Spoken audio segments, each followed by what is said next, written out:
Hey guys, tonight we sail straight into the salty spray of the 18th century Caribbean, where gold glints on the horizon, danger lurks below deck, and your socks haven't been clean in months. You're aboard a creaking pirate sloop, the wind howling like some ghostly sea chanty, and there's no turning back. The sails are full, the rum's half gone, and your shirt smells like a stew made of sweat, tar, and despair. You probably won't survive this, but you'll sure smell memorable.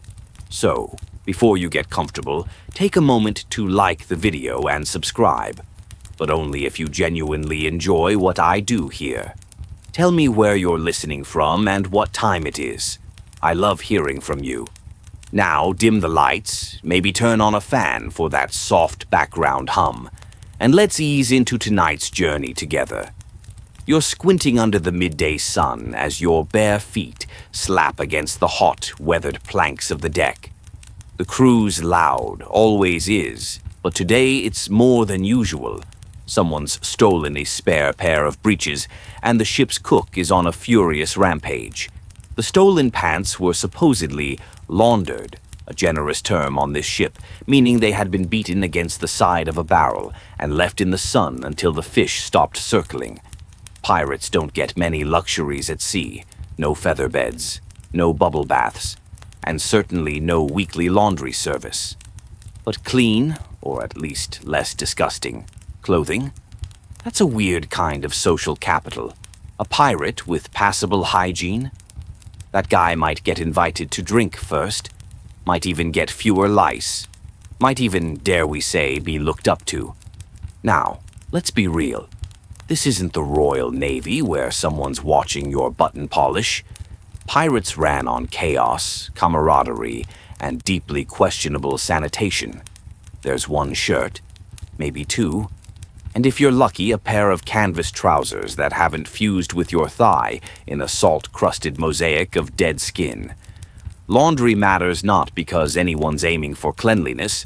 No, that's a landlubber's dream.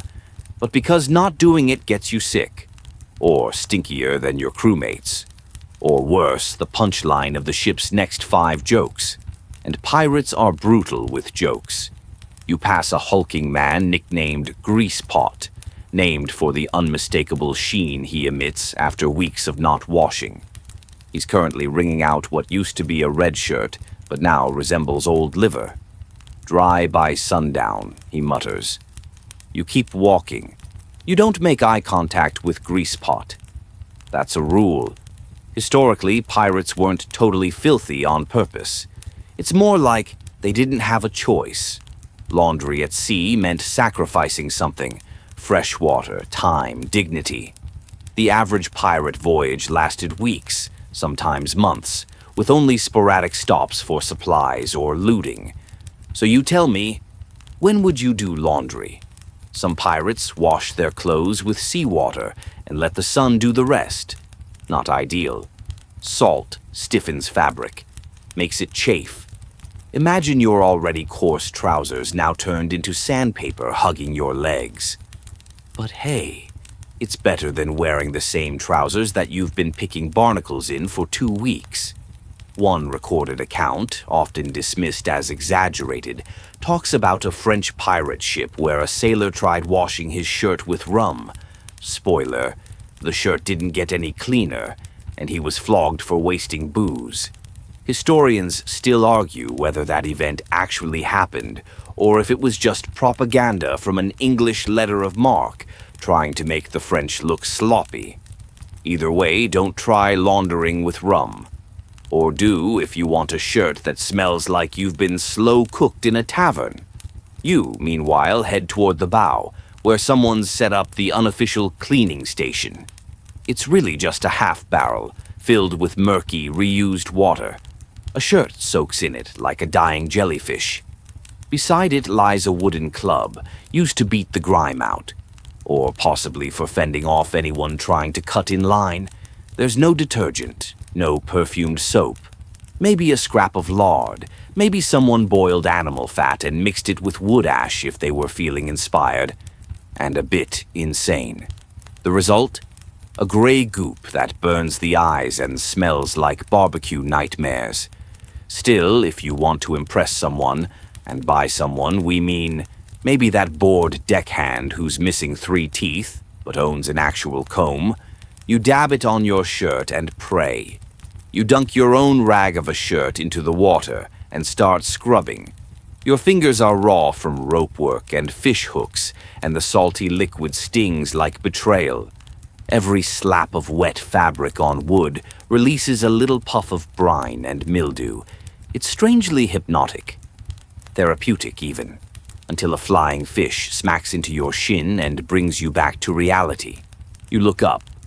Across the deck, Black Bill, so named because he insists on wearing all black even after it fades to gray, is napping in the sun. His clothes are spread around him like a vulture's wingspan. They're clean. Cleaner than yours. Which means he probably did laundry on the last shore run, or stole someone else's fresh stash. Either's likely. Pirates were democratic about some things. Loot, leadership votes, whether to mutiny, but not laundry. Clean clothes were your own business, and everyone else's envy.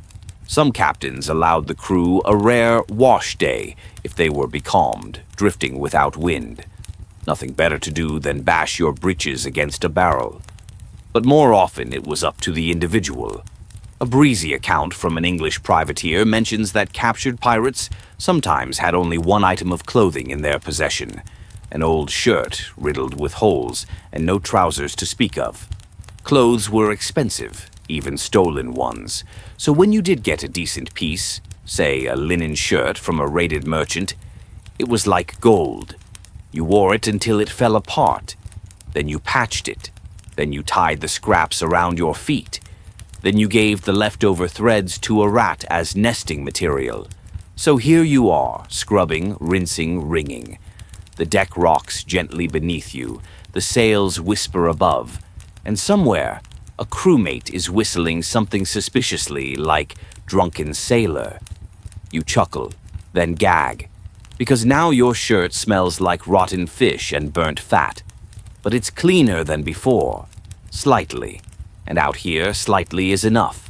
You sling the wet shirt over a line tied between 2 railings and secure it with bits of frayed rope. It flaps there like a sad, salty flag. The sun's brutal today, and the deck planks feel like sizzling bacon under your bare soles. Not that anyone here would waste real bacon on a metaphor, but you get the idea. With that drying shirt as your backdrop, let's get into the real grit of pirate laundry. Improvisation. Because when you don't have soap or fresh water, or even a quiet moment alone, you get creative, or you give up entirely. You, my friend, are still in the trying phase. Good luck. There's no washboard on board, no buckets to spare unless you count the leaky one the cook uses to peel onions and collect rain. So when a pirate needs to clean something, it's usually done with whatever's on hand, the sea, a barrel, and a fistful of determination. You've seen pirates pound shirts with rocks, boots, fists. One guy, rum-addled surely, tried stomping out grime with his bare feet in a puddle of seawater. Looked like he was crushing grapes. Didn't work. The most common method. Good old-fashioned saltwater scrubbing. You dip the garment straight into the ocean, usually off the side of the ship or from a bucket filled overboard, and then beat it senseless against the hull or deck. You try that now, swinging a stiff pair of trousers down against the rail. Each slap makes a loud whap, followed by an increasingly worried creaking sound from the wood. You pause. Maybe not there. Historians agree that pirates used seawater for the majority of their clothes, washing out of necessity. But they also note, some with a grim sort of academic glee, that this did almost nothing to remove oils or sweat from the fabric. In fact, it often made clothes stiff, irritating, and more prone to cracking like overcooked bacon. There's that bacon again. You carry your dripping trousers to the stern, hoping for a breeze. That's where you run into Peg-Eye Sam, who claims to have invented his own detergent. It's just squid ink and ashes, he says, holding up a sludgy concoction that could pass for the contents of a bad stew. Gets the stink right out, it does. He winks. You sniff. It smells like scorched rubber and low tide. You decline. That brings us to another point. Pirate soap, or rather, the desperate attempts at anything resembling it. Traditional soap was a luxury, something the Navy stocked in small amounts, but pirates had to scavenge, steal, or improvise. When pirates did get their hands on real soap, it was often traded among crewmates like treasure. A small chunk of lye soap could earn you an extra ration, a turn in the hammock, or a secret whispered about the captain. Soap, in this world, is power. You'd heard stories, probably exaggerated, about pirates boiling down animal fat from stolen cattle or pigs, then mixing it with ash from the galley fires to create their own soap. Sounds easy. It isn't. You tried it once with bacon grease and fireplace dust. Result: your hands turned gray and your shirt burst into flames. Well, maybe not flames, but it smoked suspiciously. Still, some did it better. One notorious Spanish pirate, Gasparillo, supposedly had a soap maker in his crew, a runaway monk with a background in chemistry. Whether he really made usable soap is unclear, but historians still argue whether Gasparillo's unusually clean crew gave him a psychological edge in capturing ships. The theory is that enemies expected a filthy horde and were caught off guard by crisp linen and suspiciously non-horrible smells. The debate rages on. You pause to examine your own hands, sticky with brine, cuticles darkened by grime. You'd give anything for one bar of that legendary soap. Instead, you settle for a rinse in seawater and a mental note to not scratch your eye. Then there's the rinsing process. Saltwater washing isn't the end. It's the beginning of a slow descent into rough, sandpaper-like discomfort. But the real problem is getting the salt out. Pirates often used rainwater when they could get it, but catching it meant organizing buckets during a squall and fighting off the cook, who also wanted it for stew.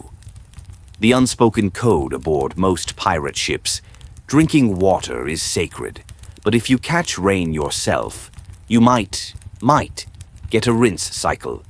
You remember one rainy night, barely 3 days into a voyage. The crew danced around half naked on the deck, shirts off, catching water in their hands and scrubbing themselves like joyful lunatics.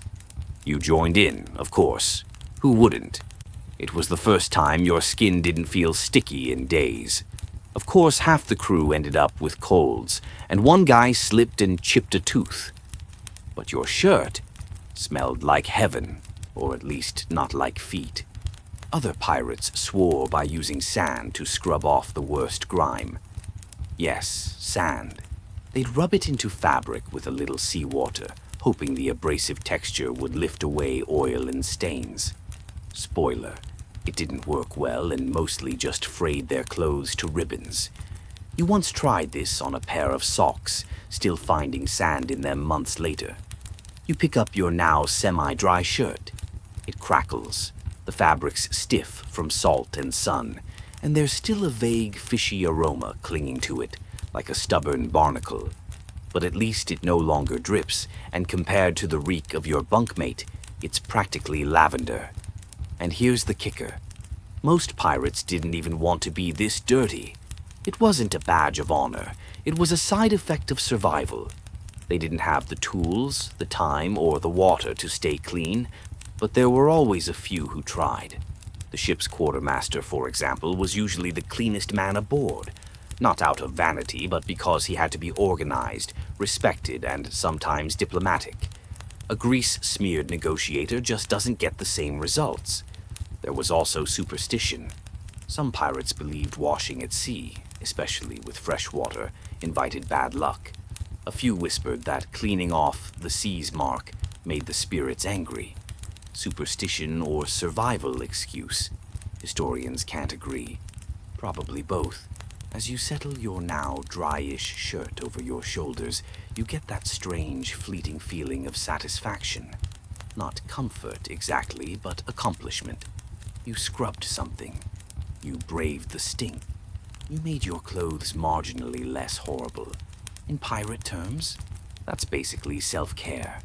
One of your mates walks by, gives you a look, sniffs the air, and nods. High praise. The next morning, your shirt is gone. It was hanging there, stiff and salty and proud, doing its best impersonation of a flag in a breeze. And now it's vanished. Poof. Pirated. You check the rail. You check the knots. You check the deck for signs of a struggle. Nothing. Just the gulls overhead, mocking you with their screeches.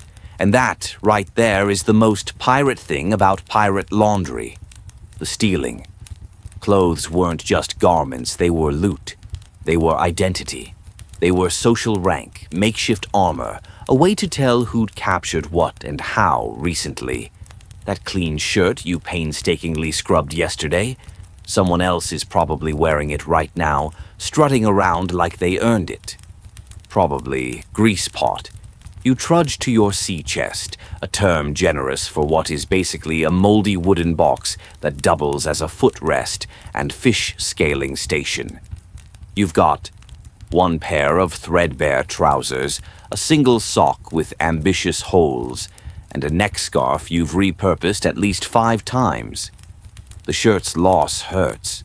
Not just because of the effort, but because getting clothes in the first place is half the battle out here. See, 18th century pirates didn't just shop for clothes. They stole them. From merchantmen, from navy ships, from each other. Every boarded vessel meant new supplies, gunpowder, food, yes, but also spare clothing. Linen shirts, coats with brass buttons, even undergarments if the opportunity arose. There are records, colorful ones, of entire crews stripping down captives and sailing off with their socks. You once watched a quartermaster inspect a plundered captain's wardrobe like a connoisseur sniffing wine. Silk, he'd said, squinting. French cut. He passed the breeches to the boatswain, who appraised the seams like a tailor. Meanwhile, you tried to grab a spare pair of drawers from the pile and got swatted away. Rank had privileges, even when it came to pants. Most pirates started their sea careers with the clothes on their backs and not much else. And those clothes weren't built for longevity. Salt air, sun, blood, and tar turned fabric to mush. Cotton shredded. Wool held in stink like a sponge. So pirates got inventive. They patched shirts with sailcloth, reinforced elbows with stolen kerchiefs. A bit of rope became a belt. A carved plank could serve as a shoe sole. One enterprising crewmate even tied small sea sponges to his feet. His padded boots, he called them. He walked like a limping jellyfish, but swore by the comfort. And when clothes couldn't be fixed anymore, they were reused, cut into strips for bandages, used to clean guns, wadded into barrels to prevent rattling. Some even claimed that the ship's rat population used discarded socks for nesting. Whether that's true or just another way of saying, your laundry's gone again, historians still debate.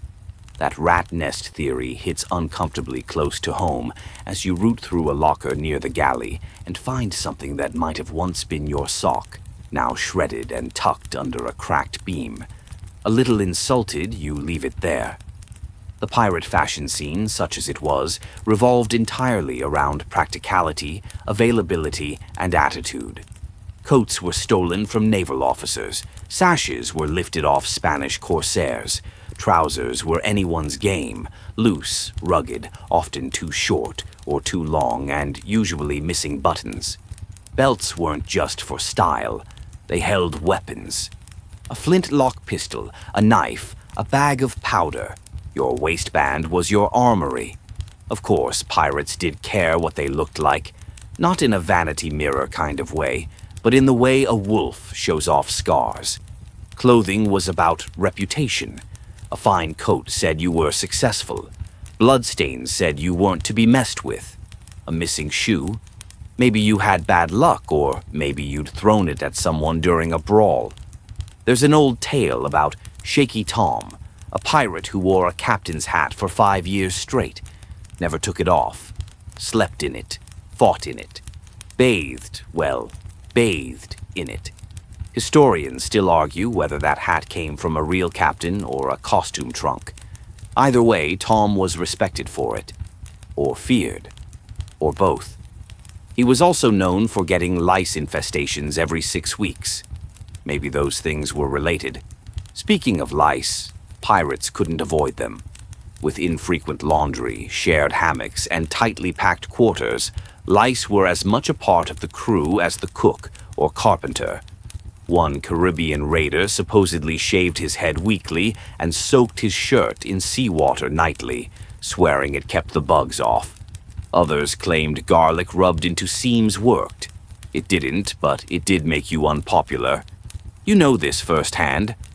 One of your bunkmates insists garlic is natural armor. The rest of you insist he sleeps as far away from the food stores as possible. When pirates did get new clothes from captured ships, there was usually a dividing ritual. The quartermaster would lay the garments out, and pirates picked based on rank, favor, or just speed.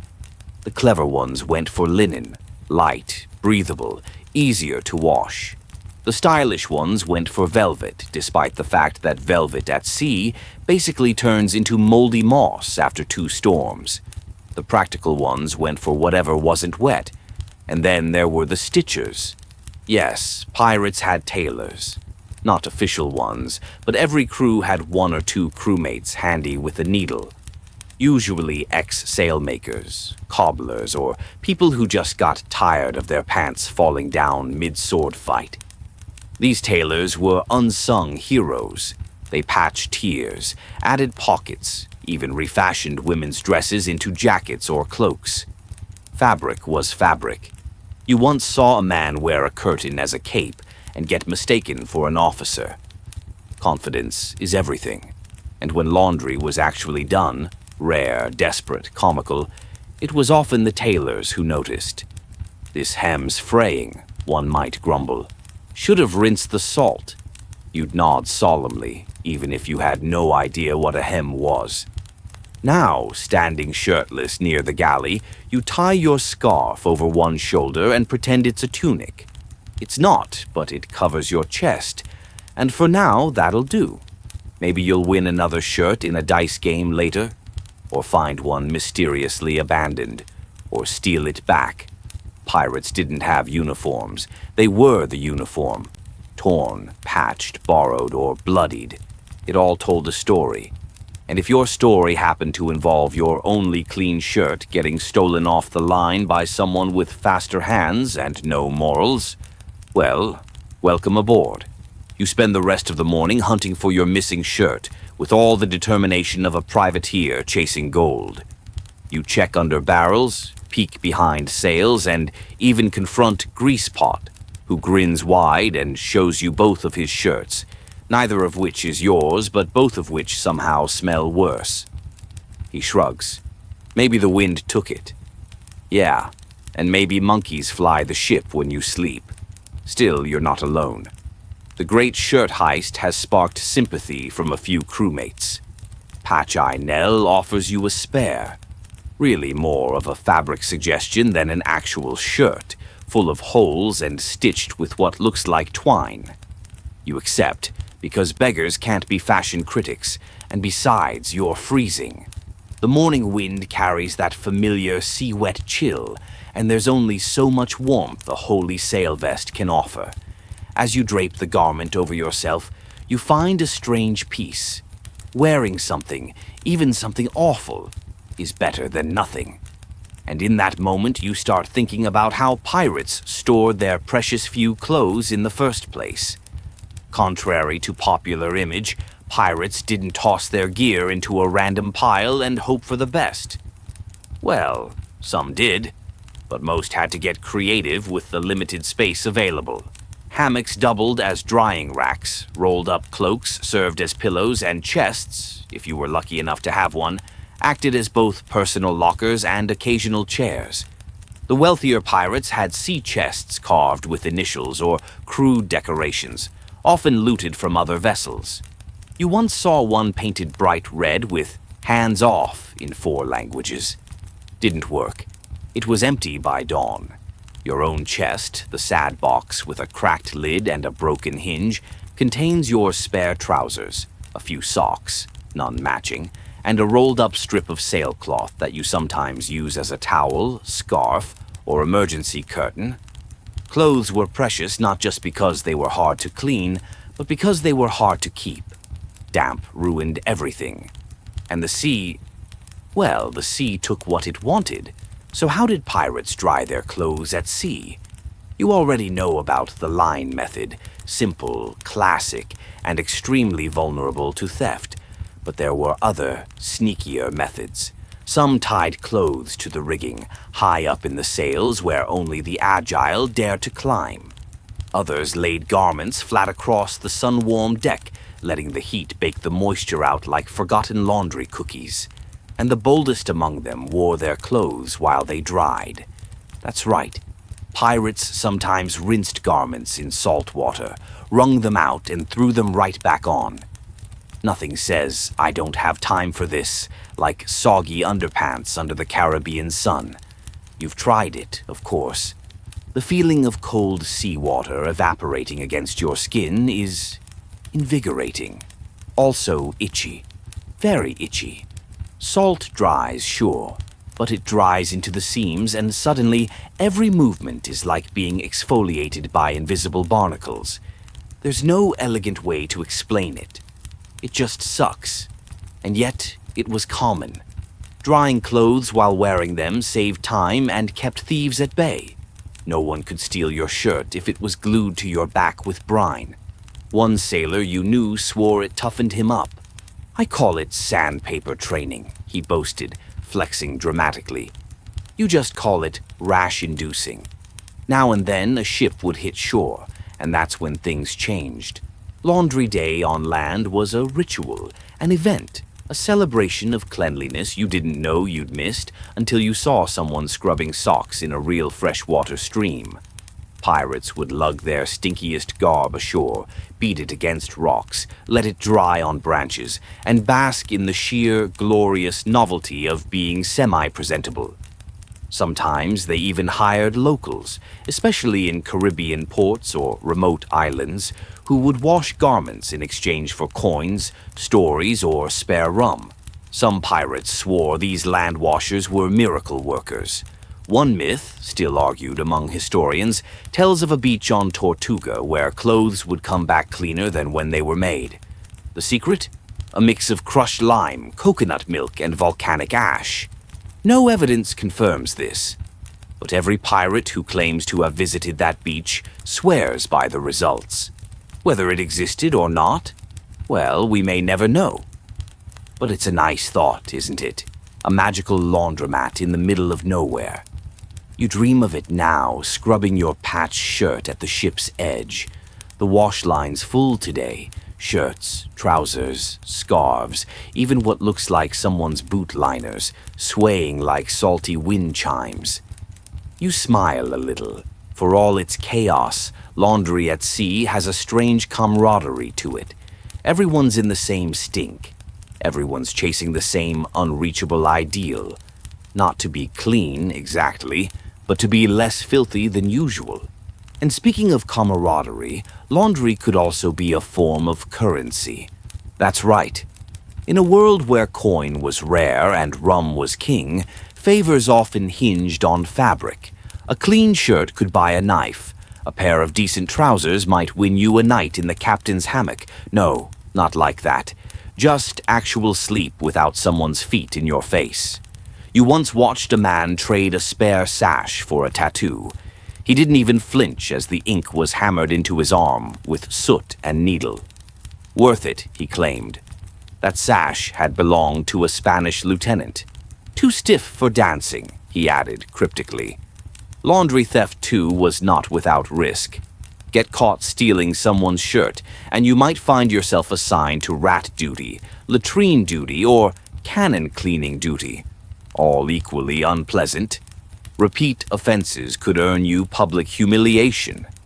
There was once a pirate who got caught 3 times stealing drying breeches. The crew tied all the stolen garments together into a ridiculous patchwork and made him wear it for a week. Everyone called him Patchy Pete from then on. He didn't seem to mind. Fashion is what you make it. And here's something weird. Pirates had preferences. Some preferred loose-fitting linen. Others swore by heavy wool despite the heat. A few eccentric types, always the ones with a flair for drama, liked to layer coats over shirts even in the tropics. One flamboyant fellow wore a black coat with red trim every single day. When asked why, he simply said, "For the brand." No one knew what that meant. It sounded cool, so everyone let it slide. Your shirtless state persists into evening, but it doesn't feel as raw now. The breeze is warm, the sky going purple at the edges. You've rigged your scarf into a passable toga. It's not dignified, but it's yours, and no one's stolen it yet. And that is a small win. By now, you've accepted that your shirt is never coming back.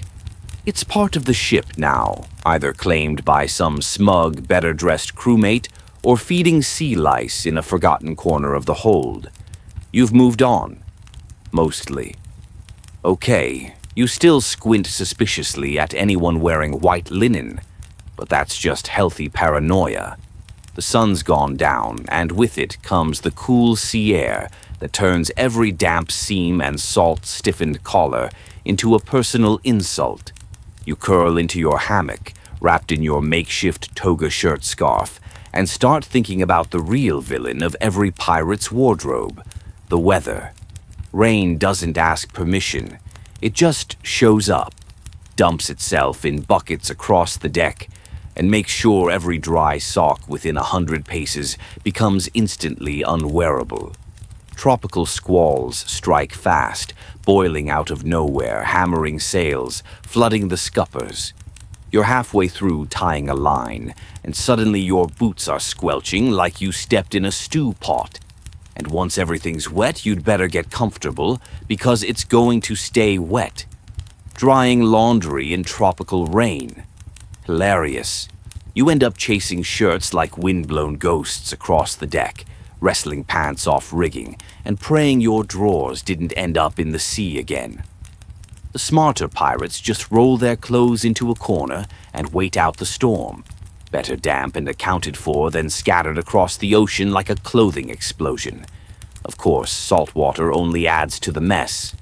Everything's crusted in it. Shirts, pants, even your hat if you wear one long enough. Salt crystals form stiff white lines along collars, waistbands, and seams. At first, it's a curiosity. Then it's a fashion statement. Then it's a rash. One of your crewmates swears his pants can stand up by themselves from the salt buildup. You believe him. You've seen them do it. Now, occasionally, pirates had access to fresh water. Not for drinking, no, don't be silly. You'd die of dehydration before wasting it on socks. But when you reached a rain barrel or stumbled into a cove with a stream, that was your chance. Rinse and wring while you could. If you were extra lucky, a shore camp might be set up, and that meant laundry day with real fire, heat, and maybe even soap. Ah yes, soap. You might be imagining little scented cakes or bubbly liquids. Number pirate soap was often just rendered fat mixed with ashes, what's called lye soap. It worked, technically. It also burned if you left it on too long and turned your hands into sandpaper. Still, beggars can't be clean. Some crews carried bars wrapped in cloth. Others improvised with sand, seawater, and sheer desperation. There's a story of a Barbary pirate who used crushed coral as a scouring agent. His skin was, reportedly, shiny. Historians still argue whether that meant healthy or raw. And let's not forget the smell. By now, you're probably wondering if the clothes were always damp, salty, and never properly cleaned. What did they smell like? Take a guess. Then double it. Imagine old fish, wet rope, stale sweat, spoiled rum, and something vaguely foot-adjacent. Now trap that bouquet in a fabric cocoon, heat it with body warmth and sunshine, and let it ferment for 3 weeks. Voila! Pirate cologne. The scent stuck to you like guilt. It clung to your bunk. It haunted the hold. You couldn't outrun it, only embrace it. And eventually you did. Everyone stank. You just stopped noticing. One pirate, nicknamed Musk, took pride in it. He refused to bathe and declared that his smell kept sea spirits at bay. The ghosts of drowned sailors can't stand man's sweat, he'd say cheerfully, while dripping from every seam. No one challenged him, partly because he was massive, and partly because, well, maybe the ghosts were avoiding him. Weather and stink aside, the smartest pirates adapted. They rigged canvas shelters for drying. They saved slivers of soap like treasure. They made laundry bags out of old sailcloth, tying off dirty garments to prevent them from drifting across the ship or into the bilge. Some even stitched little identifying marks into collars, tiny knots, sewn buttons, or weird doodles like a fish or star, to say, "Hey, this is mine, don't touch it." You recognize one of those on a neckerchief you once tried to borrow. The original owner glared so hard your eyebrows felt scorched. And then there's the laundry battle custom. If 2 pirates fought over the same garment, say, a particularly fine coat or a rare pair of dry socks, they might settle it the old-fashioned way. Dice. Winner takes shirt. Loser walks away with slightly less dignity and, usually, significantly colder feet. This practice was so common that some crews even had rules about it. One ship's code, an actual written pirate code, stated that no man could claim another's garment unless lawfully gambled, gifted, or gathered from plunder. If he did, he forfeited his rum ration for a week. A stiff penalty. Probably why some chose to duel instead. Yes, duel. Over laundry. 2 pirates once fenced over a jacket. One ended up in the water. The other, he wore that jacket to his hanging, according to legend.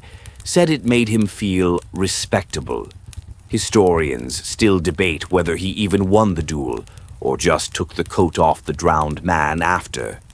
You wrap your scarf tighter and lean back against a barrel, letting the wind dry what little remains of your dignity. The sails creak, the water slaps against the hull, and somewhere nearby someone sings a tune you recognize, an old chanty about losing your britches in a storm. You hum along, because in the end, pirate laundry wasn't about neatness or freshness. It was about function, survival, and sheer stubborn will. Your clothes didn't need to look good. They just had to last longer than your last sword fight. And if they didn't, well, there's always another raid. The sun creeps over the horizon again, and with it comes another round of salty wind, creaking timbers, and the eternal pirate dilemma. What to wear when your entire wardrobe smells like moldy vinegar and feels like damp parchment. You stretch in your hammock, yawn like a harpoon wound, and try not to think about the fact that you're still using a scarf as a shirt. Fashion is subjective. That's your story. Someone's banging a pot nearby. Breakfast, salt pork and hardtack again, the chewing equivalent of punishment. As you wander toward the mess, you pass a crewmate squatting by a bucket, scrubbing a pair of trousers with what looks like sand and elbow grease. He nods at you. Got to beat the stink before it beats you. He's not wrong. Today, you're struck by something you've never really thought about before. How pirates chose what to wear in the first place. Not just what survived the elements, but what survived the crew. Pirate fashion, if you can call it that, wasn't just about utility. It was about identity. Who you were. Who you wanted to be seen as. See, when you first came aboard, you probably wore whatever you owned. A shirt from your old life. Pants that hadn't yet learned the taste of salt. Maybe a cap with sentimental value. That was you. Newbie. Green. a hopeful with delusions of clean laundry and personal space. But slowly, things changed. You noticed others, how they dressed, how they carried themselves. That guy with the torn blue coat, former Navy, the lady with the red kerchief and brass earrings, a seasoned smuggler who once impersonated a Spanish governor's wife for 3 weeks, the kid with no shoes and a pocket full of teeth. You didn't ask questions, and you start to realize your clothes speak for you before you say a word. Many pirates stitch together outfits from dozens of sources. A Spanish blouse here, a Dutch waistcoat there, English breeches reinforced with French buttons. You looked like a walking theft report, and that was the point. Clothing wasn't just functional, it was plunder. You didn't just survive the raid, you kept the captain's coat. You earned that collar with fire and blade. Historians still argue whether pirates adopted flamboyant dress to intimidate, or simply because loot is loot. Either way, you weren't just dressing up, you were dressing loud. Bright colors, clashing patterns, oversized belts, extravagant sashes, all fair game. One man you sailed with wore a green velvet cloak every Sunday. It dragged behind him like a soggy leaf, but he claimed it made him feel like royalty.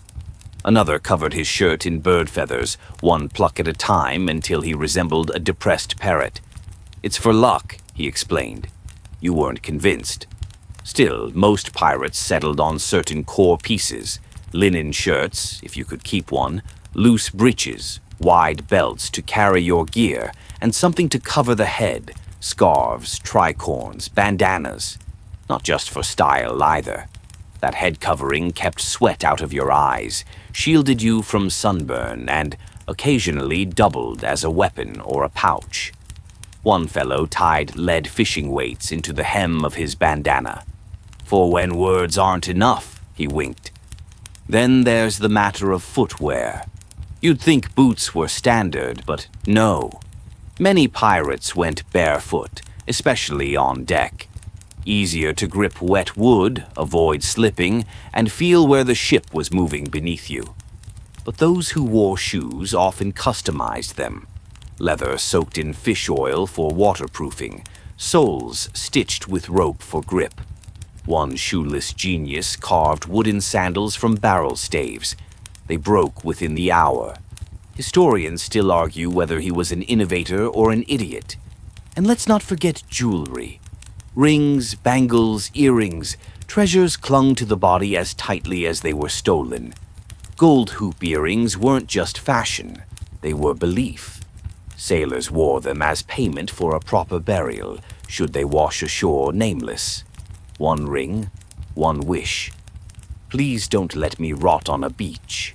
You've got a little something too, a piece of coral you drilled with a nail strung onto a leather cord. It doesn't look like much, but you found it on the day you barely escaped a cannonball to the ribs. Now it's your lucky charm, or at least your excuse for not getting washed overboard yet. Now picture this. You're anchored near a port, strolling ashore after months at sea. Your clothes are sun-bleached, salt-crusted, patched with every color known to humanity, and hanging off your frame like laundry on the line. But the minute you walk into that tavern, every eye turns. You don't look poor. You look dangerous. Experienced. You wear your victories on your sleeve, literally. And that gives you power. Even when pirates came into money, gold, silver, jewels, they rarely bothered buying new clothes. What was the point? You just ruin them in a storm or a sword fight. Instead, they added flair to what they already had. Buttons carved from bone, colored sashes, a new feather. The goal wasn't to be clean, it was to be legendary. In fact, there's a well-loved tale among sailors about a pirate who wore a stolen nobleman's waistcoat so long that the gold trim turned green. He refused to part with it, said it smelled like victory. Some believe he was hanged in that coat. Others say he retired to Jamaica and opened a tailor shop. The truth? Lost to time? But the story still gets told, passed from one hammock to another, like a shirt you never want to lose. You pass a mirror shard nailed to the mast and pause. You catch your reflection, wind-tangled hair, patched trousers, that ridiculous scarf. You look rough, sure, but also confident, lived in, like you belong here. And that, friend, is the secret no one tells you. Pirate laundry isn't about hygiene. It's about history. Every stain, every stitch, every rip. It's a map of where you've been, what you've survived, who you've stolen from. Your wardrobe is your resume, and it's written in salt. You wake to the rhythmic squeak of rope pulleys and the grumbling groan of a ship adjusting to the morning tide. Your back is sore, your mouth tastes like last week's rum, and your pants, well, your pants are trying to crawl away on their own. You tug them back with a sigh. Laundry day can't be postponed forever, even on a pirate ship. But first, check your stash. You dig into the nook under your hammock.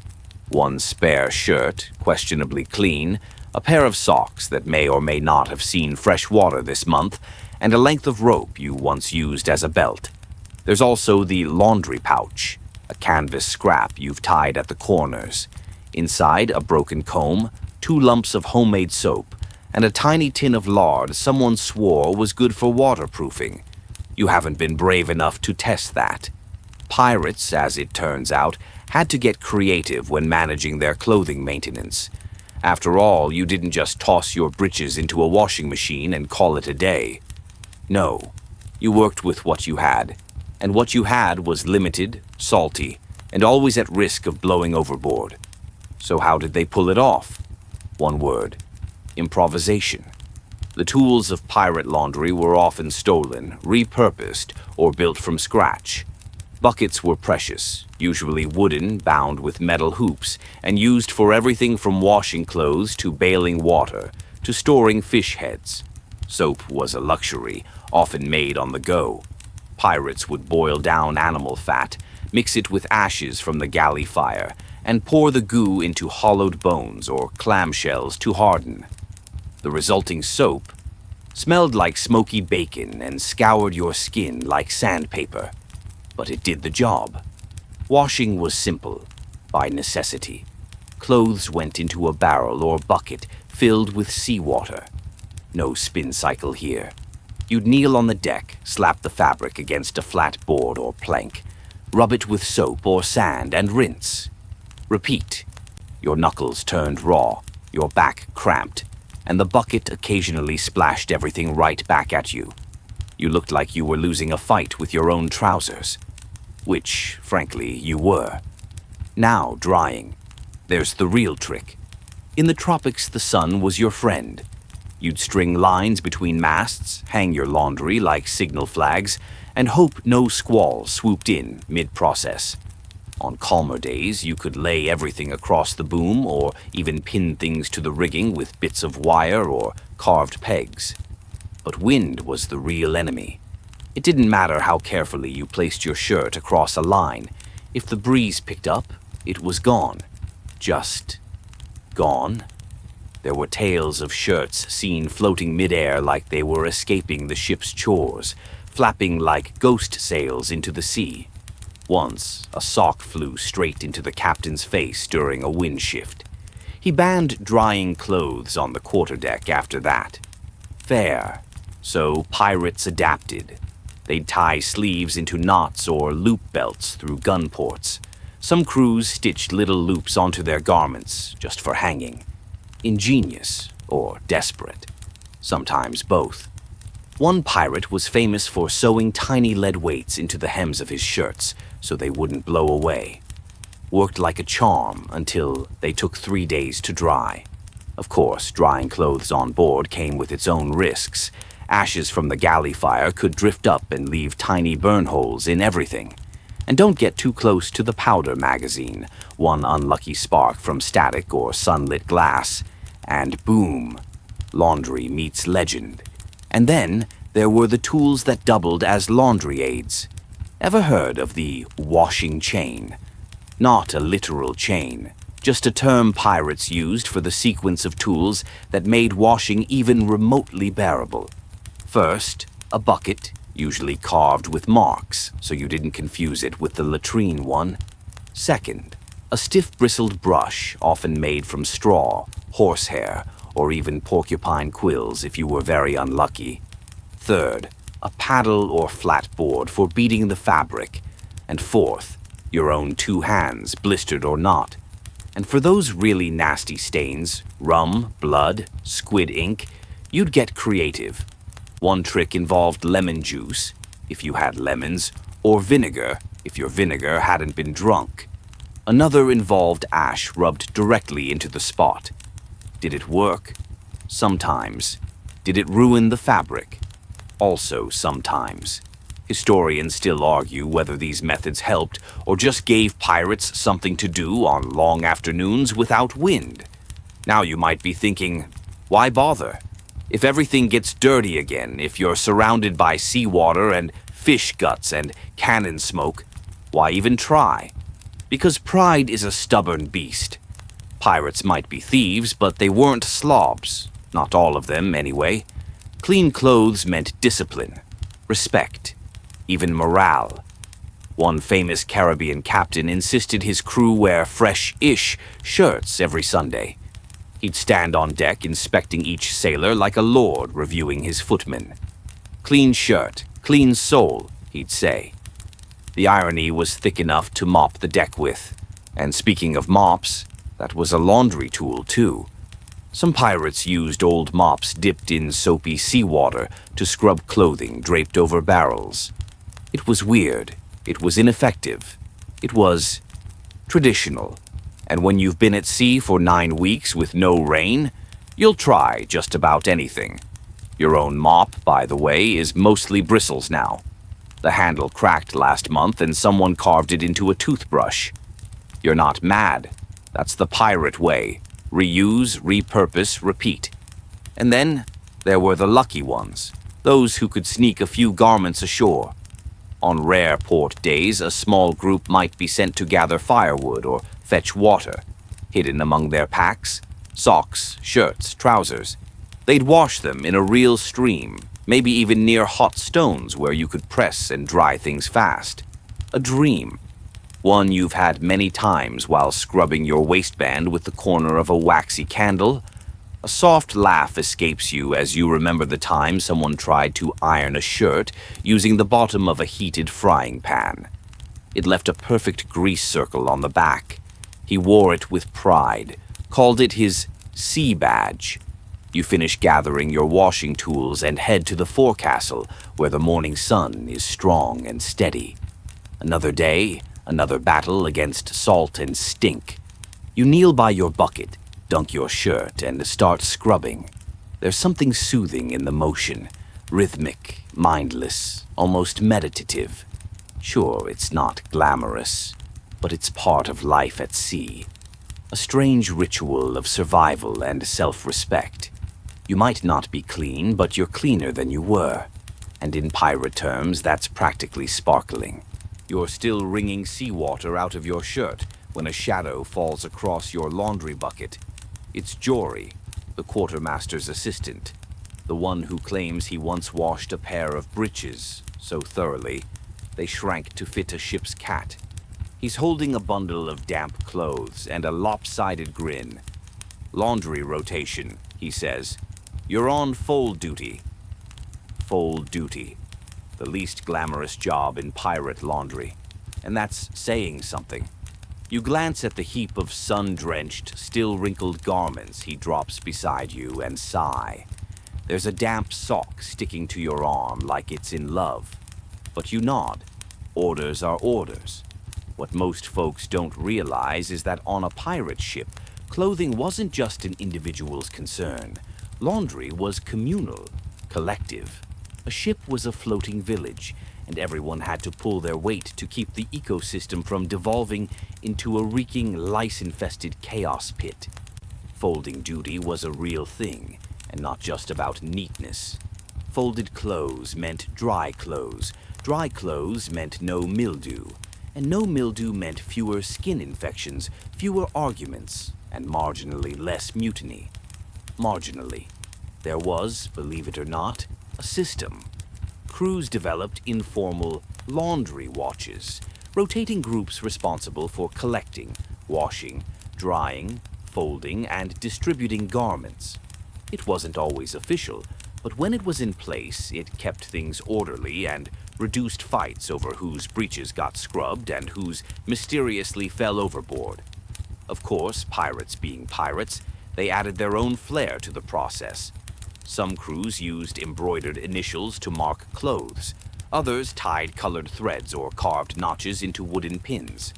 One particularly chaotic ship you sailed with had a "whoever grabs it first owns it" rule, an approach that led to two grown men dueling over a shirt held together by wishful thinking and tar. Today's system is a bit more civilized. Each crew member has a marked bag, a scrap of canvas with their nickname stitched or scorched onto it. Yours says Snips. Don't ask. The important part is that once laundry is washed and dried, it goes back into the appropriate sack. You reach for a shirt with a torn collar, folded it twice, and slide it into Fishhead's bag. Easy enough. But then comes the real challenge, the socks. Here's the thing. Pirates didn't always have socks, but when they did, they clung to them like treasure. And socks, being tiny, sneaky devils, tended to vanish. Overboard, under hammocks, between planks, even inside boots. The great sock mystery of 1712 is still talked about. 30 socks vanished overnight, and every crew member blamed the ship's goat.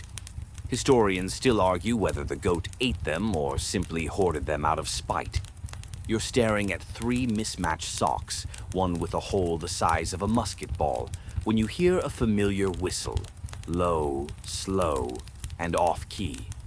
That's Captain Raleigh's tune. He's pacing the deck, boots clicking, looking smug, which means something's about to get weird. Sure enough, he calls down, "I want everything clean and proper by sunset. We're expecting guests." Guests? That sets off a ripple through the crew. You exchange glances with Jory, who shrugs. "Probably merchants," he mutters. "Or a bishop. Or another excuse for him to wear that ridiculous blue coat." The blue coat. A thing of legend. Stolen from a French admiral, lined with silk, and so ill-fitting it looks like the captain is being swallowed by an angry curtain. He wears it for diplomatic occasions, or when he's bored. With visitors incoming, the laundry stakes are raised. Out comes the best clothing. The trousers with the fewest patches, the shirt that isn't see-through in back, the vest that only smells mildly of cod. Crewmates scramble to reclaim their finest bits from the drying line, some arguing, some begging, others just sniffing until they find their own. You grab your spare shirt, the good one, the one you've patched with blue sailcloth. You smooth it over your knee, folding it tight. You haven't worn it since Tortuga. It smells vaguely of spices and adventure, or mildew, hard to say. There's an unspoken rule.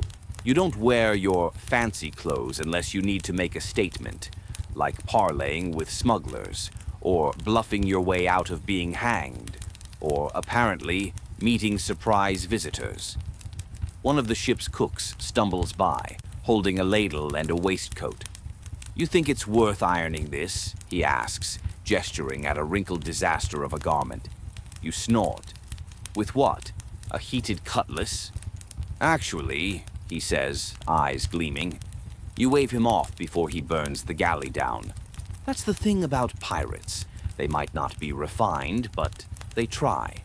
And in their own weird, sea-bitten way, they understand presentation. The right look could earn respect, confuse an enemy, or charm your way into port without paying docking fees. Clothes were costume, armor, signal. What you wore mattered, whether you were boarding a merchant ship or bluffing your way through a Spanish checkpoint. And sometimes it wasn't even your clothes you wore. Borrowing, trading, or outright stealing garments from fellow crewmates was common. One pirate's old coat became another's prized possession, and there were always those oddballs who collected specific items: red sashes, silver buttons, striped stockings. You remember a wiry man named Griggs who wore 6 belts at all times. No one knew why. He claimed it helped keep the evil out. Historians still argue what he meant by that. Possibly indigestion. Back on deck, the sun's begun its descent, casting gold across the rigging. You finish folding the last shirt and shove it into Spider's bag. The wind picks up slightly, fluttering loose sleeves and tugging at pinned hems. You do a quick round, checking that everything's secured, because no one wants to chase underwear across the open sea, especially when the guests arrive. Sure enough, a sleek little sloop appears on the horizon just before dusk. Striped sails, brass fittings, the works. Likely merchants, or spies, or bored nobles slumming it. Pirates don't judge. Much. The crew lines up at attention, everyone scrubbed and laundered to the best of their ability. The captain struts out in the blue coat, hat at a jaunty angle. His boots, polished within an inch of their lives, squeak slightly as he walks. You swear you can hear the socks inside protesting. The visitors board with polite nods, clearly impressed. They exchange pleasantries. They admire the ship. They pretend not to notice that half the crew's clothes are held together with tar and optimism. You stand near the mast, arms crossed, letting the ocean breeze whip through your freshly dried shirt. It flutters heroically, at least in your mind. You may not be high-ranking. You may not even have clean socks.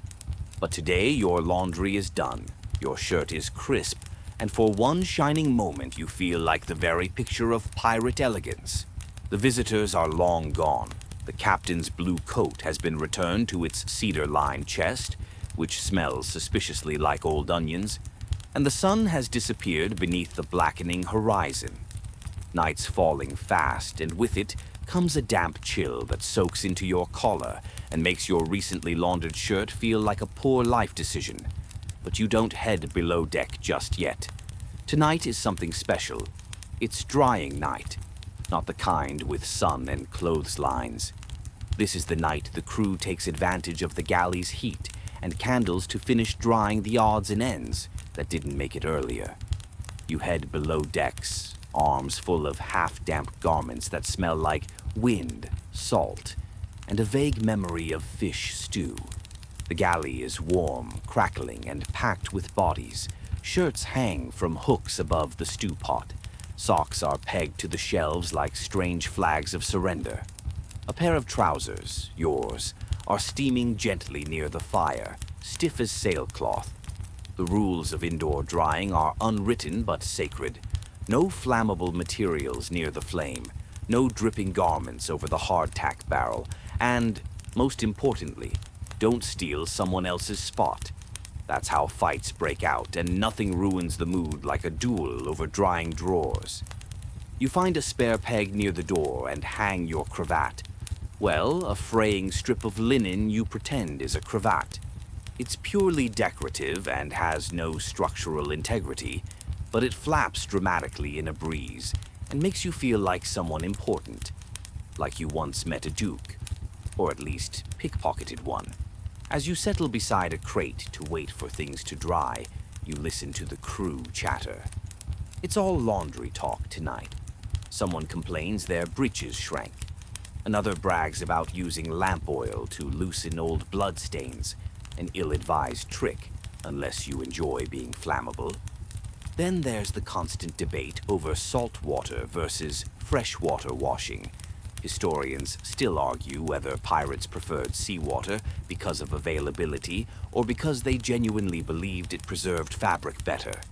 Some old logs suggest that pirates used seawater because it kept lice at bay. Others claim the salt stiffened garments into makeshift armor. In truth, it probably depended on the crew and how close they were to rain barrels.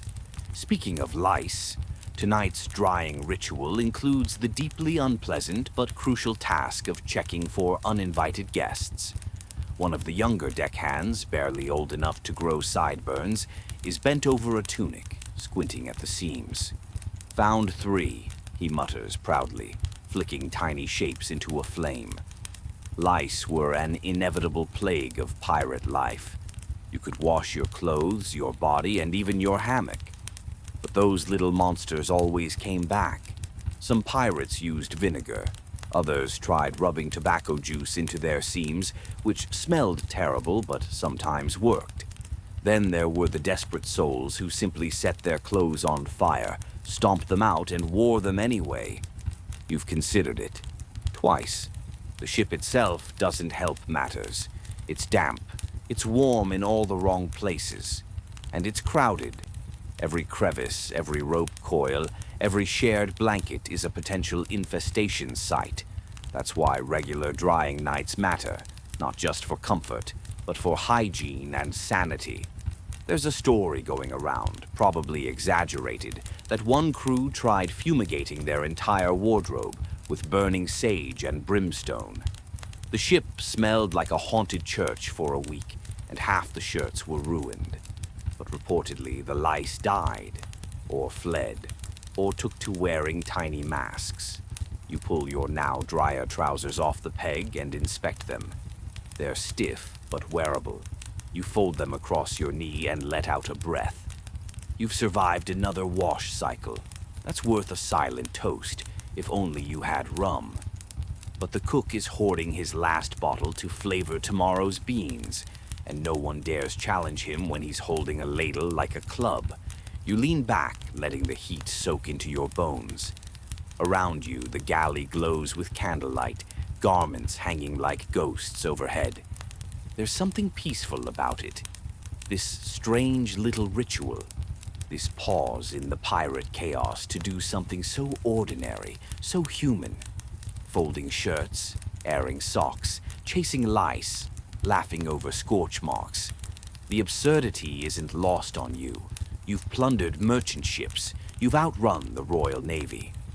And yet, here you are, delicately inspecting a shirt cuff for mildew. A crewmate wanders past, holding a coat up to the light. It's stitched with a dozen mismatched patches and smells faintly of fish oil. "Think I could pass for an officer in this?" he jokes. You smirk. "Only if the officer's blind and nose dead." He laughs and drapes it on a hook near yours. "Good. That's my target audience." Drying night is also a chance to barter. You notice one sailor eyeing another's belt, stiff leather, double-stitched, clearly pilfered from a Navy man. They haggle, a half bar of soap for a night's borrow. Deal. There's an unspoken economy of laundry on board. Clean clothes are social capital. Borrowing a nice waistcoat gets you noticed. Offering clean linen earns respect. Losing someone's lucky sash? That could get you stabbed. With a spoon, maybe, but still. And if you really want to curry favor, you volunteer to keep watch over someone's drying station. That's like babysitting their children. You've done it a few times and once got a week's worth of sugar rations in exchange. The night drags on. Clothes dry, crew thins. One by one, sailors grab their garments, bundle them under their arms, and disappear into the hammocks and shadows. Soon it's just you and a few others, nodding sleepily beside the flickering fire. You collect your own gear: shirt, cravat, socks, trousers. Everything smells vaguely of wood smoke and the sea. Not perfect, but clean enough. You feel accomplished, domestic even. As you leave the galley, someone mutters behind you, "Don't let the shirts bite." You grin. It's not that funny, but after a long day of scrubbing, drying, and folding, you'll take it. Back in your hammock, you lay your clean shirt across your chest, like armor. Tomorrow it will get dirty again. Salt will cling, ropes will fray it, rain will undo your work. But tonight it's dry, it's warm, and it's yours. Morning comes not with birdsong, but with the thunk of a dropped cannonball and the sharp tang of burnt biscuit. You sit up in your hammock, hair stuck to one cheek. clean shirt now artfully creased into a topographical map of your torso. Another day, another sweaty descent into semi-clean chaos. You swing your legs over the side, narrowly missing someone's boot, still damp from yesterday's washing and probably plotting vengeance. Your clothes are dry, your skin slightly salty, and your spirits mostly upright. But as you gather your things and stumble toward the deck, a realization creeps in like a rat in the bread bin. It's time to deal with storage, not treasure, not powder, laundry storage. Now, here's the unspoken truth of pirate life. There's no closet, no chest of drawers, no sweet little sachets of lavender nestling your folded shirts. You've got a bag, maybe two if you're lucky or extra sneaky, and that bag holds every stitch of clothing you own. And unless you've earned a spot with your own locker or nailed a peg in a smart spot under deck, your wardrobe lives in whatever space hasn't already been claimed by coils of rope or sleeping shipmates. Your laundry sack is canvas, heavy, patched, marked with your nickname in faded ink. Right now, it's tucked beside a barrel of nails, wedged in tight between someone's hammock and a coil of tarred rope that always smells like regret. You haul it out, open the flap, and sigh. Inside is a war zone, cravat tangled with underthings, socks doing something unspeakable in the corner. A pair of trousers you forgot existed, now crusted with old salt, and what you sincerely hope is not squid ink. Storage on a pirate ship is more than limited. It's personal, political, petty even. Because space isn't just a matter of logistics, it's power. The quartermaster gets a sea chest. Officers get drawers, pegs, sometimes even privacy.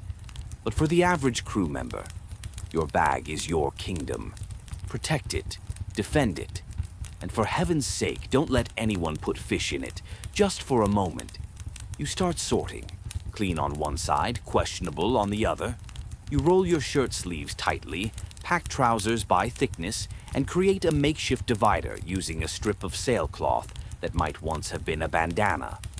Every pirate has their trick. Some roll everything tight and tuck it into boots. Others fold precisely and lay garments flat, like paper currency. You knew one man who only wore 3 pieces of clothing at all times and swore it made him immortal. He caught pneumonia in Havana. There's one historical account, written by a merchant ship survivor turned pirate, that describes how certain ships assigned each man a small cubby carved into the hull. A garment nook, if you will. But those were rare. More often it was hammocks, sacks, and creative use of netting. You've seen shirts hung from overhead beams, trousers tied to rigging, underthings bundled into pouches that double as pillows. And then there's the sea chest lottery. Some chests were communal, others were fiercely guarded. Most had false bottoms or secret compartments, perfect for hiding jewelry, rum, or that extra pair of striped stockings you didn't declare during plunder division. You tried using a chest once, but it had a busted lock, and someone kept using it as a table, or maybe a toilet. You didn't stay long. Instead, you rely on your bag and what you can carry on your person, which brings us to the pirate's most essential trick, layering. Your vest has pockets, so does your coat. You've even stitched a tiny pouch into your shirt's hem, just big enough for a comb, a coin, and a folded note that you definitely meant to read months ago. Pirates layered not just for warmth, but to store. Extra cloth could be wrapped, tucked, knotted, and even bartered in a pinch. There's a fringe theory among historians that pirates developed their layering habits as a psychological edge, bulking themselves out with extra fabric to appear larger and more intimidating. Others say it was simple practicality.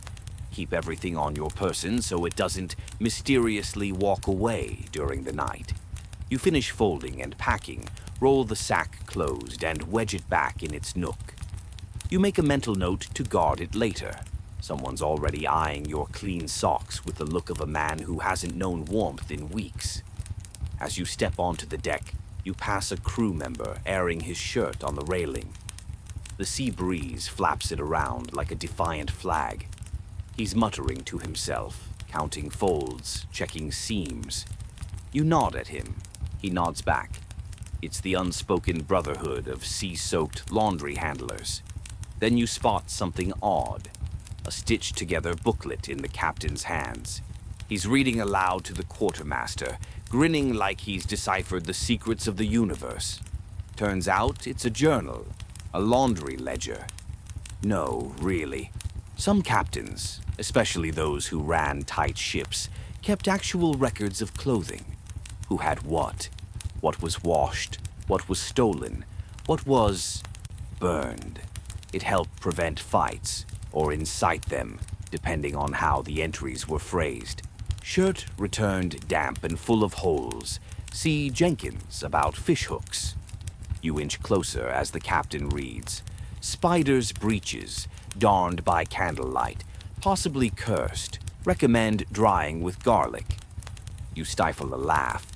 Apparently, last week's wind-stained trousers fiasco is now historical record. But don't laugh too hard, because laundry on a pirate ship is legacy. Your garments outlive you. They get passed down, patched, stolen, cursed, and immortalized in half-accurate stories. That vest you're wearing, it may have once belonged to a man who danced with a cannonball balanced on his head. Or so he claimed. You run your fingers over the stitches on your sleeve, ones you made yourself in a storm while pretending you weren't crying. The fabric is fraying, but it holds. That's storage on a pirate ship. Not neat, not clean, not safe, but lived in. And strangely proud. The sky is moody this morning, painted in that bruised gray blue that usually means either a storm or a dramatic seagull fight is on the horizon. Your shirt clings faintly to your back, still echoing yesterday's drying fire. You lean against the railing, squinting into the mist, and hear it before you see it. The sing-song shout of "Sails ho!"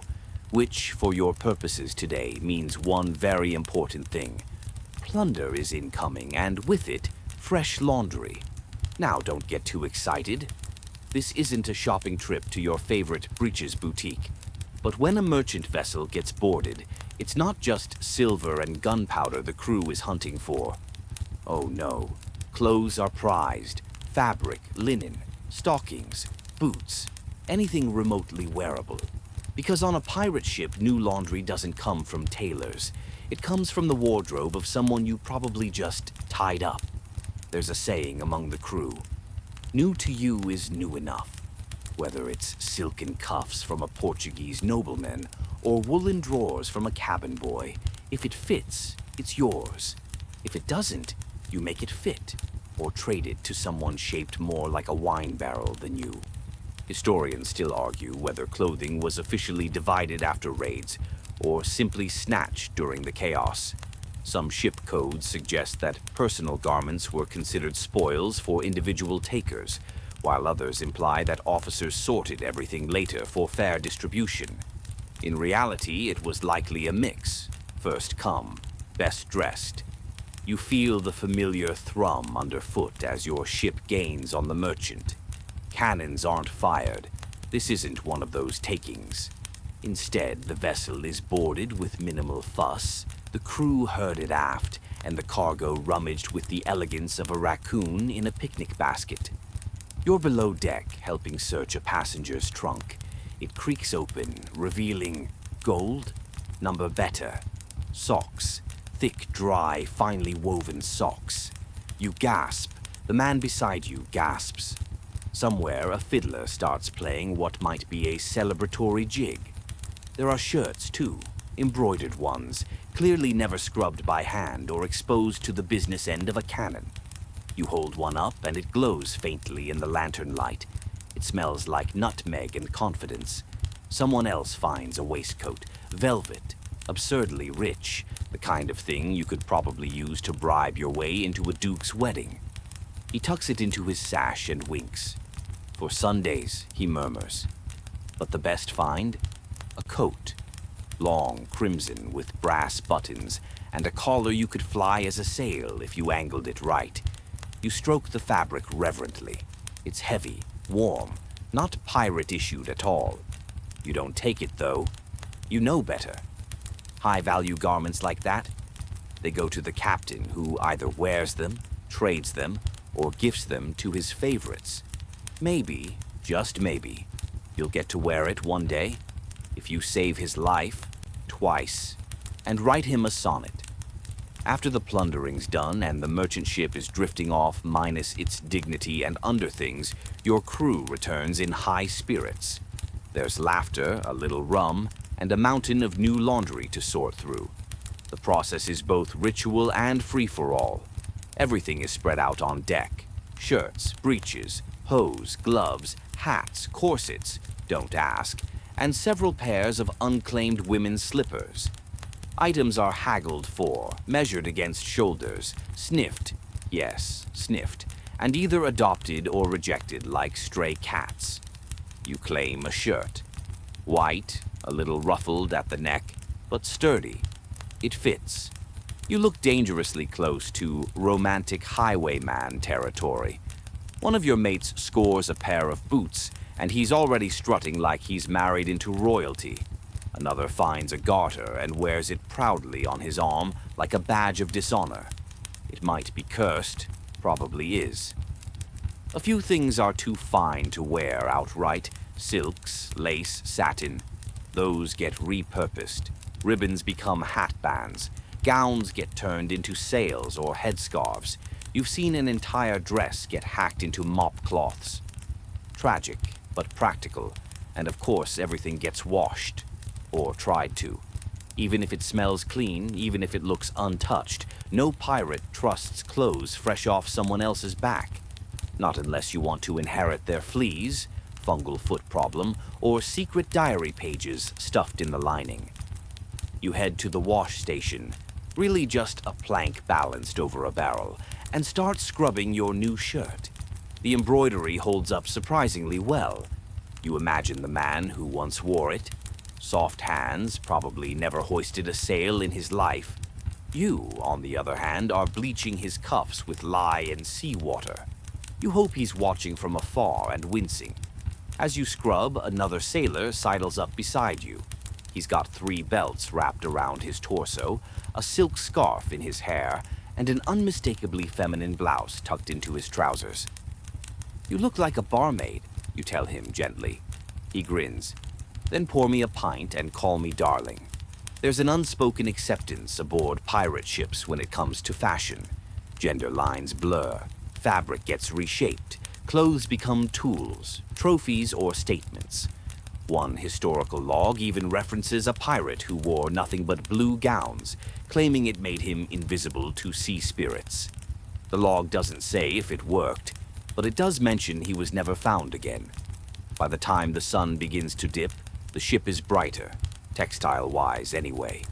New colors flutter from lines. Freshly washed garments hang like festive bunting. Everyone's showing off their finds. You see patchwork trousers, a pink vest that shouldn't work, but somehow does, and someone proudly strutting in what was definitely once part of a curtain. Even the captain joins the fun, emerging from his cabin wearing the crimson coat. No sonnet necessary. It fits like destiny, or maybe like vanity. He gives a short speech about fair division, honorable plunder, and keeping yourselves decent enough to not start a war just by showing up. Then he turns, coat flapping, and disappears below deck, probably to practice his noble smirk in the mirror. You sit back, shirt drying on your shoulders, and look around at your oddly dressed, overly proud, salt-stained family. You may not have gold today, but you have clean socks, a shirt with ruffles, and the vague sensation that you've just won a game you didn't know you were playing. The sun rises like a sleepy candle flame over the horizon, flickering pale orange across the waves. You stretch in your hammock, the soft creak of the ship's hull rocking you awake. Your shirt, freshly acquired and only mildly singed at the cuffs, clings comfortably to your ribs, still carrying a whiff of lavender soap, someone swiped from a French sloop last week. For a pirate, you smell almost civilized, but today isn't about stealing silk or dancing in laundry lines. Today is about the absolute worst part of this whole nautical hygiene adventure: wet weather. You climb up to the main deck, and the air is thick.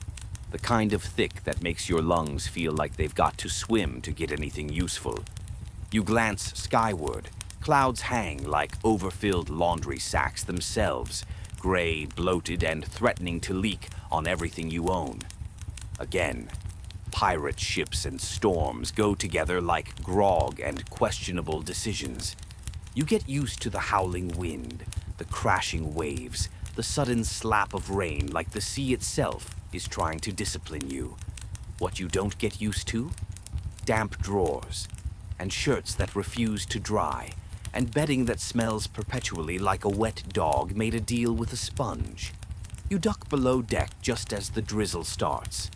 Around you, it's chaos.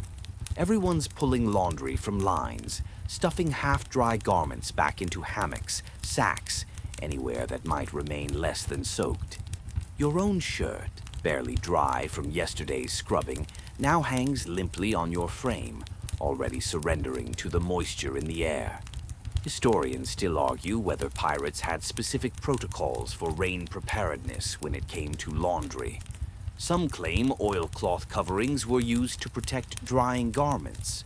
Others believe pirates simply didn't bother, figuring if the rain wanted your clothes, it could have them. The truth probably lies somewhere in between. You see one sailor scrambling to save his prized woolen vest, tucking it under his hat like a baby chick. Another is too slow. His undershirt flaps from a line, flailing in the wind like a flag of surrender. Too wet to wear, too salty to store, and just dry enough to tempt mildew into a slow, malicious bloom. Rain on a pirate ship means a full reset. All your hard laundry work, unraveled. That linen shirt you painstakingly beat against a barrel 2 days ago. Might as well have dunked it in a bucket for fun. You retreat to your nook where your personal stash of clean clothes lives. Or lived, rather. You touch the bag, damp. You open it, damp. Everything inside just damp enough to feel cursed. You lay out your options. Wear the least wet item and hope for a breeze, or go shirtless and embrace the sticky dampness of your fate. You choose the first, pulling on a slightly musty undershirt that smells like defeat, with a hint of soap. And then there's the mildew. Ah, yes, the invisible enemy. You can't always see it, but you can smell it. Clothes left in dark corners, folded before fully dry, or stacked too tightly with no airflow. Prime real estate for mold. It curls into collars, creeps through linings, and turns even your finest rated garments into biohazards. One of your mates tried using rum to kill the mildew. Now his breeches are alcohol-scented and spotted. Another swears by sun-drying, when the sun exists. You just pray the wind shifts and try not to breathe too deeply when dressing. To combat this, some ships developed their own drying rituals. When the rain finally stops, and it always does eventually, the deck transforms into a laundry yard again.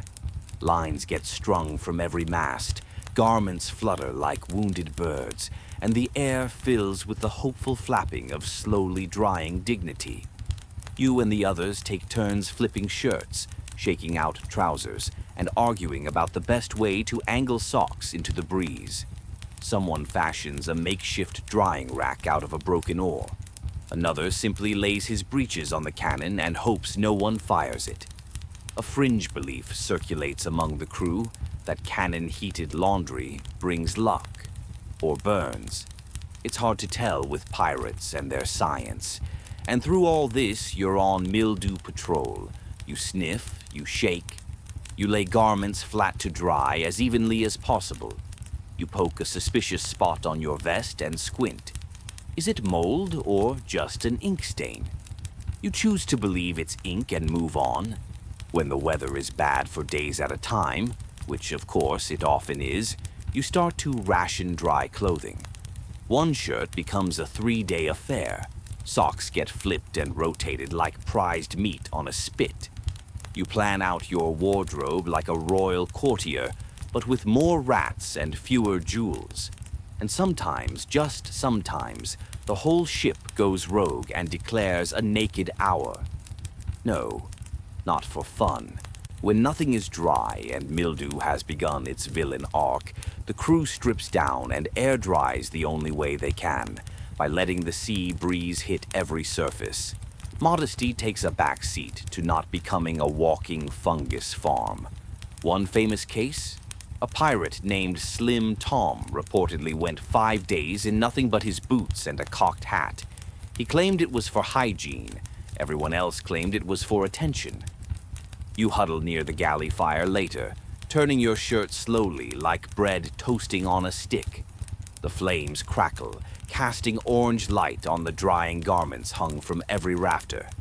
The smell is a mix of wood smoke, salt, and very faint sock. This, you think, is pirate laundry in the rain. It's not glamorous, it's not efficient, and it definitely doesn't smell like roses. But it's yours. Your clothes, your fight, your small victory every time you pull on a dry shirt and it doesn't squish. As the storm passes and the deck floods with post-rain sunlight, you climb back up with your drying shirt over your shoulder. Seagulls wheel above. Your boots squelch faintly with each step. You glance around. Everyone is doing the same. Hanging clothes, shaking sleeves, muttering threats at trousers that still refuse to dry. And just for a moment, there's peace. Because for now the storm is over, and your underpants are no longer trying to ferment. You're back on deck with your arms stretched high, soaking in the return of the sun like a lizard who's just discovered fire. Around you, the ship breathes out the collective sigh of a crew that's narrowly avoided another week of soggy shame. Socks flutter on lines like pirate prayer flags. The breeze is crisp. The sky is finally more blue than doom. And for once, your shirt doesn't feel like a cold slap to the soul. But just as you're reveling in the moment, the cook pops his head out of the galley and ruins everything. "Laundry days move to below deck," he barks, then disappears like a ghost in an apron. You groan. Everyone groans. Below deck, that's where damp goes to die. Still, orders are orders, even loose ones, and so the crew begins migrating the wash station below. You follow, ducking through hatches and ropes, until you're staring at a space that smells like smoked fish and last Tuesday's regrets. This is going to be a whole thing. Below-deck laundry wasn't always standard practice. Historians still argue whether pirates consistently did this, or if it only happened during long voyages when weather simply wouldn't cooperate. Some logs describe designated drying areas built into the ship's design, nooks warmed by cook fires, racks suspended in mid-air, sometimes even rotating spindles that looked like medieval salad spinners. You look around now and see none of that. What you do see is a series of ropes strung hastily between beams, with various tunics, drawers, and scarves already drooping from them like limp flags in a forgotten parade. The space is cramped. Lanterns swing gently. You duck to avoid a pair of striped trousers threatening to smooch your face. You find a semi-dry patch of floor near a barrel and begin scrubbing your shirt in a small basin, mindful of not splashing too much onto the hammock of a snoring crewmate who has zero idea he's about to become part of your rinse cycle. The water is lukewarm and just clean enough to fool your conscience. The rhythm sets in quickly. Scrub, dip, ring. Scrub, dip, ring. Every pirate's got their method. Some beat clothes against planks. Some twist and slap them like they're wrestling a slippery eel. One guy named Grizzle insists on chewing the cuffs of his garments before soaking them. He claims it tenderizes the dirt. You don't ask questions anymore. A few industrious souls have taken to making soap from leftover galley fat and ash. It works surprisingly well, though it leaves everything smelling faintly like bacon regret. Others still prefer to rub citrus peels on particularly rank stains, citrus being more common than you'd expect, since even pirates hated scurvy face. As you wring out your shirt and hang it on a low-hanging rope, you notice something odd. Someone's clothes are missing. Not just one item, but all of them. Vanished. Gone. Poof. Clothing theft, you see, is a quiet but deeply personal crime on a pirate ship. You can steal a man's mug, cheat him at dice, even borrow his knife if you return it bloody side down. But take his breeches? That's war. A commotion brews by the corner. Turns out the missing clothes were found on another sailor's bunk, mistakenly folded and tucked neatly into their bag. An honest mistake? Maybe. Probably not. There are raised voices, vague threats of plank walking, and someone throws a shoe. It's resolved the pirate way, a coin toss. The rightful owner wins, though both parties get punched in the arm just to keep things even. The laundry continues. One young crewmate hangs up a dress shirt that clearly used to belong to someone much wealthier, and probably less inclined to bleed on it. It's pink, ruffled, and has tiny pearl buttons that would make any merchant's wife faint with jealousy. He's trying not to act proud, but his grin gives him away. Another folds his socks with exaggerated care, muttering numbers under his breath like he's casting a spell to keep them safe from sock snatchers. Honestly, you might start doing the same. You tie a rope from your hammock post to a barrel, fashioning a personal drying line. It's not glamorous, but it's all yours. 2 shirts, 1 pair of breeches, and what can only be described as a sentimental kerchief flap gently in the lantern-lit air. Someone sneezes from the shadows. You jump. Laundry ghosts? Probably just Ratsy, the unofficial laundry supervisor with a fondness for napping in baskets. There's a fringe story among the crew about an old pirate who trained rats to fetch dropped socks from under hammocks. No one can prove it, but no one doubts it either. This is the same ship, after all, where someone once turned a chicken coop into a makeshift drying tunnel, until the chickens revolted. Long story. As the day wears on, the laundry lines grow heavier. The ship starts to smell, almost fresh. There's the tang of lye soap, salt water, and the faintest whiff of something floral. Maybe someone snuck in perfume. Or maybe it's just citrus peel again. Everything smells like orange zest, if you believe hard enough. Eventually, the captain walks through. He pauses near your rope, looks at your shirt. Good folds, he says, then keeps walking. You feel pride swell in your chest like you've just been knighted with a laundry pin. Even below deck, the clothes dry. Slowly, stubbornly, but they do. You begin to understand the rhythm of it. Hanging garments near lanterns, but not too close, flipping them every hour, whispering gentle threats if they resist progress. By nightfall, the laundry room is quieter.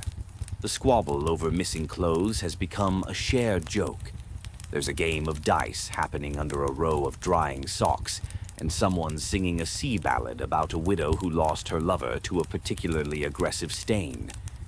You lie back in your hammock, wrapped in a still warm shirt, the soft scent of seawater clinging to your collar. Your boots are dry. Your socks are only mildly stiff. You did it. You survived below-deck laundry day. As your eyes close, you hear one last joke floating through the darkness. Why did the pirate wash his pants twice? A pause. Then, because the first rinse surrendered. Laughter bubbles around the lanterns. You smile. Because on this ship, laundry may be war, but it's also home. The next morning hits different. For one, you're not waking up in a shirt that could double as a damp dish rag. For another, someone's managed to scent the laundry room with dried herbs. Rosemary, maybe.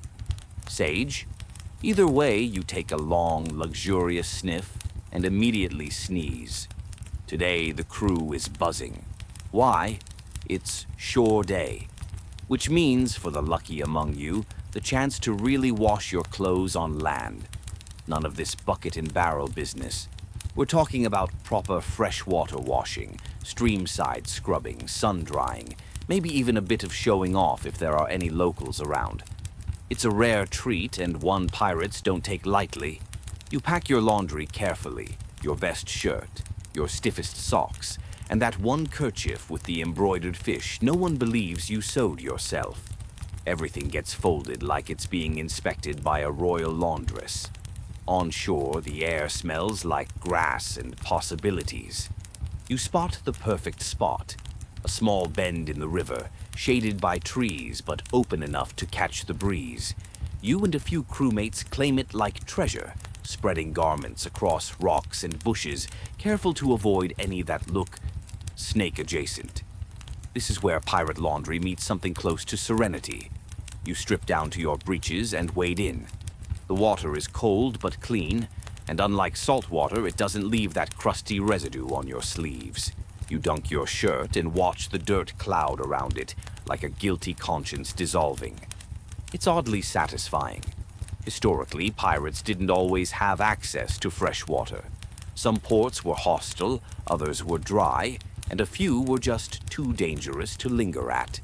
Historians still argue whether pirates had regular laundresses at certain secret ports or just relied on cooperative locals or bribes.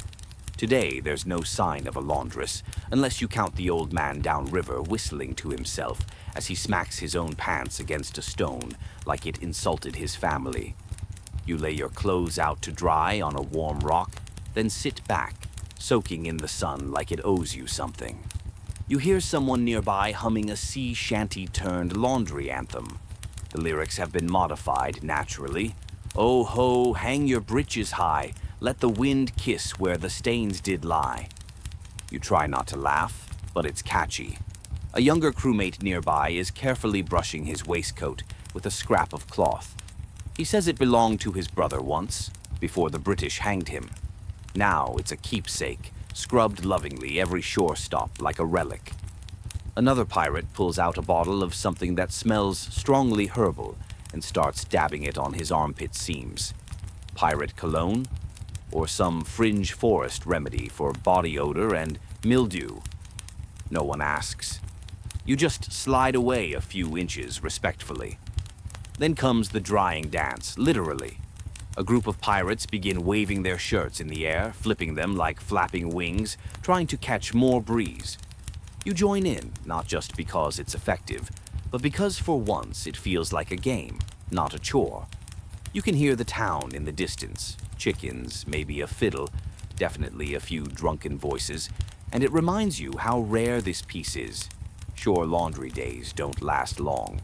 You'll be back aboard by nightfall, back to cramped quarters and salt-slick breezes. But for now, your clothes dry fast and fresh, like actual freshness. You sniff your shirt. No mold, no wet wood scent, just linen, maybe a touch of grass. You lie back in the sun and let yourself doze. Your clothes are drying in the breeze. The water laps nearby. One of your socks is being stolen by a crab, but you'll deal with that in a minute. There's a fringe belief among some pirate crews that river-washed garments bring luck at sea. Others argue it's just the lack of salt irritating your skin. Either way, you swear your breeches fit better after a freshwater rinse. Probably your imagination. But still, as the day drifts by, the crew gradually starts packing up. You shake out your shirt, fold it neatly, and stuff it back into your satchel. You feel lighter somehow, cleaner, sure, but also like you've shaken off something heavier than sweat and salt. You catch sight of another crew just arriving at the opposite bank. French, maybe? Or Dutch? They nod your way, see your drying lines, and give an impressed whistle.